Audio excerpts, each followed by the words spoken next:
আসসালামু আলাইকুম Rukhsana blog Italy থেকে দেশবাসী সবাইকে সুস্বাগতম বিসমিল্লাহির রহমানির রহিম। সকলে সবাই ভালো আছেন? আমি আল্লাহর রহমতে ভালো আছি, আমার পরিবারের সবাইকে নিয়ে। আজ আমি আপনাদের সাথে কিছু ফুলের দৃশ্য ও সাথে আছে সিলেটের ঐতিহ্যবাহী নুনের বড়া রেসিপিটা পুরাটা শেয়ার করুন। আপুরা ভাইয়ারা আঙ্কেলরা আন্টিরা ছোটো ছোটো সোনামণিরা যে যেখান থেকে আমার ভিডিওটা দেখরা লাইক শেয়ার কমেন্ট করবা। নতুন যারা দেখরা সাবস্ক্রাইব কইরা নিবা। অলরেডি যারা সাবস্ক্রাইব করিলেছেন তারা জানাই মন থাকে অনেক অনেক দোয়া ভালোবাসা। আশা করি আমার পাশে থাকবা, আমার পুরো ভিডিওটা একটু সময় ব্যয় করে ধৈর্য সহকারে দেখবা। পাশে থাকা বেল বাটনটা অন কইরা রাখবা যাতে পরবর্তী ভিডিও আপলোড করার সাথে সাথে নোটিফিকেশনটা আপনাদের কাছে চলে যায়। আর ভিডিওর কোনো একটা অংশ ভালো লাগলে একটা লাইক দিবা। পাশে থাকা বেল বাটনটা অন করে রাখবা যাতে পরবর্তী ভিডিও আপলোড করার সাথে সাথে নোটিফিকেশনটা আপনাদের কাছে চলে যায়। এখন চলে যায় মেইন প্রসেসিংয়ে। দেখুন আমি কি দিলাম। এই তো আটা, ইন্ডিয়ানি দোকানে পাওয়া যায় ভুট্টার আটা, আর এই তো চাউলের গুঁড়া আর ডাল। এই উপকরণগুলা দিয়েও করবো, আরও সাথে যা যা থাকছে আমার সাথে তখন দেখতে পারবা। এই তো আমি আটা আর চাউলের গুঁড়াটা একটা বাটির মধ্যে বাটি দিয়া নিয়ে নিলাম। এক বাটি আটা আর এক বাটি চাউলের গুঁড়া, আর সাথে আমি ছোটো বাটি এক বাটি ডাল ভিজাইয়া নিলাম পানির মধ্যে। এই তো আধা ঘন্টা আগে ভিজাইলেও ভালো হয়। তো আমি স্কুল থেকে ইয়ার আগে ভিজে দিয়া তাড়াতাড়ি করে ভিজাইয়া নিলাম। আর এক টুকরা আদা, একটা পেঁয়াজ আর ধনে পাতা নিয়ে আনিছি। ওপর পাশে আমি প্রেসার কুকারও পানি গরম করে নিছি গিয়ে, আর ডাইলও দিলাইলাম, আর দিলাম একটু হলুদ গুঁড়া আর পরিমাণ মতো লবণ দিয়া সিদ্ধ কইরার। ওপর পাশে আমি হ্যান্ড ব্লেন্ডার দিই একটা বড় আকারে পেঁয়াজ আর আদা ব্লেন্ড কইরা নিছি কি। এখন এই বলকুটা পানির মধ্যে এগুলা দিয়া দিলাম ভালোভাবে সিদ্ধ হওয়ার লাগে। সিদ্ধ হয়ে গেছে। আদা আর পেঁয়াজ দিলে বাড়তি একটা ফ্লেভার হয়, খাইতে খুবই সুস্বাদু, খুবই মজা। এই তো আমি নাড়াচাড়া কইরা আর 10 মিনিট আমি মিডিয়াম আইসে জাল কইরা নিবার। দেখুন 10 মিনিট পর ফিরাইছি।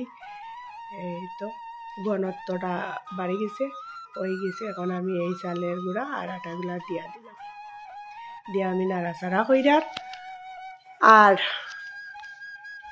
ভালোভাবে ফুটার লাগি অপেক্ষা করব। নাড়াচাড়া কইরা তলর উপর কইরা দিয়ার ভালোভাবে। এইভাবে আমি দুটা করি, আপনারা একবার হইলেও ট্রাই করতে পারো। খুবই মজাদার, খুবই সুস্বাদু। এখন ঢাকনা দিয়ে আমি 5-7 মিনিট নর্মাল আইসে ফুটার লাগি রেখে দিলাম।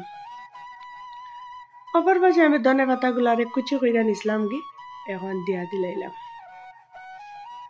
আর অফ ক্যামেরাতে 1 চিমটি এই কালো জিরো দিয়া দিছি পার্টি ফ্লেভারের লাগে।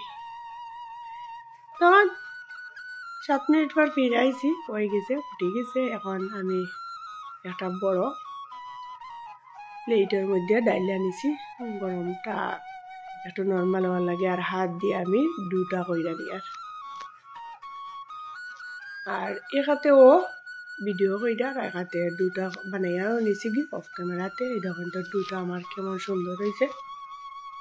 আমি আরও দিছি এই সিলেটের ঐতিহ্যবাহী নুনের বড়া রেসিপি আমার ভিডিওতে আরও আছে, তবে এটা আমাদের ঘরে ফেভারিট, রাকিবর বাবাও পছন্দ করেন, এর জন্য প্রায় সময়ই তৈরি করা হয়। তো আমার ব্লগটা তো ডেইলি যা যা করি তো শেয়ার করি, তো এগুলা প্রায় কয়েকদিন পরে পরে করা হয়, আর আবার আমি রেসিপি আকারে আপনাদের সাথে শেয়ার করি।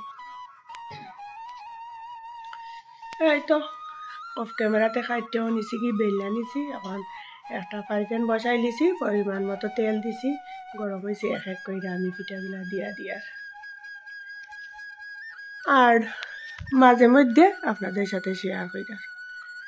তো আর একটা কথা আপনাদের সাথে শেয়ার কইরার, কিছু কিছু ভাইয়ারা আপারা আসই যে কয়দিন ব্লগ দেখেন আর পরে কয়দিন আর খেয়াল থাকে না। তো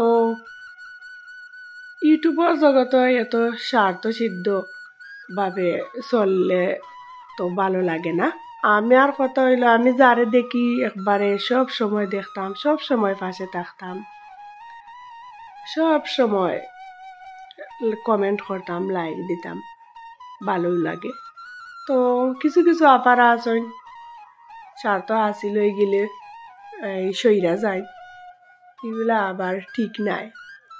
কারণ সবেও সবার কাছে কমেন্ট করেন ফাঁসে থাকার লাগি। সবাই যদি সবাই ফাঁসে থাকেন তো সামনের দিকে এগুইতে আর সমস্যা হয় না। কয়দিন যদি দেখেন আর কয়দিন পরে চলিয়া যায় স্বার্থ হাসিল হয়ে গেলে, এটা তো আর কেমন আপনারাও চিন্তা করবা। আমার তো আর বলার নাই, ভিডিও দেখুন না, চল্লা যাইন স্বার্থ হাসিল হয়ে গেলে। এরকম করাটা ঠিক না ওর কিনা কমেন্ট কইরা জানাইতে পারেন আপনাদের মতামত। আমার কাছে তো ভালো লাগে না। আমি যার দেখি সব সময় কয়েকদিন পরেও আমি খোঁজ নিয়ে দেখি যে কই গেলা আমার আপু অথবা ভাইয়া। হয়তো সময়ের কারণে করতে পারেন না, লাইক দিতে পারেন না, ভিডিও দেখতে পারেন না, সমস্যা কিতা, পরে দেখলা পরে দিলা। আমি তো ওরকমও করি, সব সময় তো আর দেওয়া যায় না। যখনও সময় পাই তখনও ভিডিওটা দেখি, অথবা ভিডিওটা অন কইরা আমি অন্য কাজে চলে যাই, পরে আই একটা কমেন্ট করি, একটা লাইক দিই। আর যারও করি আমি বেল বাটন অন কইরা রাখছি, যার ভিডিও আপলোড হয় সাথে সাথে আমার কাছে নোটিফিকেশনটা আইয়ে। তো দেখুন কথা কইতে কইতে আমার পিঠাগুলো হয়ে যাক, উঠাইয়া নিয়ে আর কি। দেখুন কি সুন্দর হয়েছে, খুবই মজাদার, খুবই ফেভারিট একটা রেসিপি। আপনারা একবার হইলেও ট্রাই করে দেখতে পারেন, সিলেটি হইতে বা নুন বড়া। দেখুন আমি খাইটা দিছি 3 ধরনের মডেলে, তো এক এক করে তিনটাও আপনাদের সাথে শেয়ার কইরা। আশা করি আমার ভিডিওটা ভালো লাগবো, আর ভালো লাগলে একটা লাইক দিবা, কমেন্ট কইরা জানাইবা আপনাদের মতামত। আর আমার কথাবার্তার মধ্যে যদি কোনো ভুল ত্রুটি হইয়া থাকে, আপুরা বাইয়ার আর মন দুঃখ জমে, আশা করি ক্ষমা করবা। এই তো এক এক কইরা পিঠা হওয়ার আর ফাঁকে ফাঁকে আপনাদের সাথে গল্প হয়ে যায়। তো পিঠা করাটা শেষ হয়ে গেছে, আজ এ পর্যন্ত। আল্লাহ হাফিজ, আসসালামু আলাইকুম।